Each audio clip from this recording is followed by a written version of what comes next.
গর্ভাবস্থা মানেই হচ্ছে মাসিকটা বন্ধ থাকবে, বাট যখন কোনো মা দেখে যে সে প্রেগনেন্ট এবং তার সব কিছু সুন্দরভাবে চলছে, একদম আর্লি প্রেগনেন্সি, কিন্তু হঠাৎ করে তার যোনিপথ দিয়ে একটু ব্লিডিং দেখা যাচ্ছে, তখন কিন্তু ওই মা খুব ভয় পেয়ে যায়, খুব টেনশানে পড়ে যায়, এবং এটাই কিন্তু স্বাভাবিক।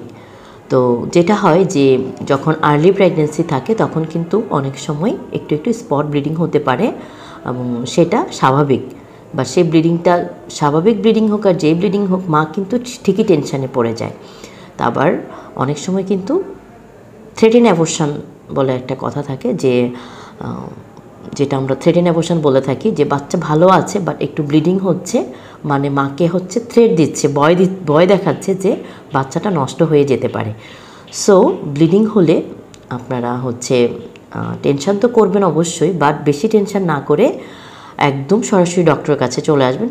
যদিও আমরা বলে থাকি একদম প্রেগনেন্সির শুরু থেকেই ডক্টর চেক আপে থাকবেন, তারপরেও যারা একটু হচ্ছে লেট করেন, আসতে চান না, তারা অবশ্যই যদি এই ধরনের কোনো সমস্যা থাকে সাথে সাথে ডক্টরের কাছে চলে আসবেন, কারণ অনেক সময় ব্লিডিং হয়ে সেটা বাচ্চা কিন্তু মিসক্যারেজও হয়ে যেতে পারে।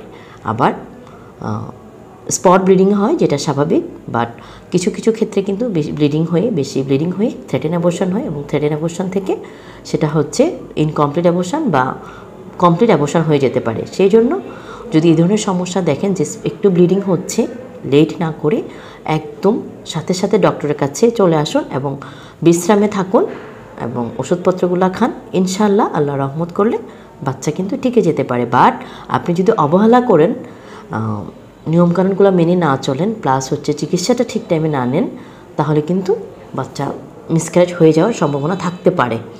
সো সবার জন্য শুভকামনা, বাট প্রেগনেন্সির সময় কোনো অবহেলা চলবে না, সাথে সাথেই চিকিৎসা নিতে হবে। আল্লাহ হাফেজ।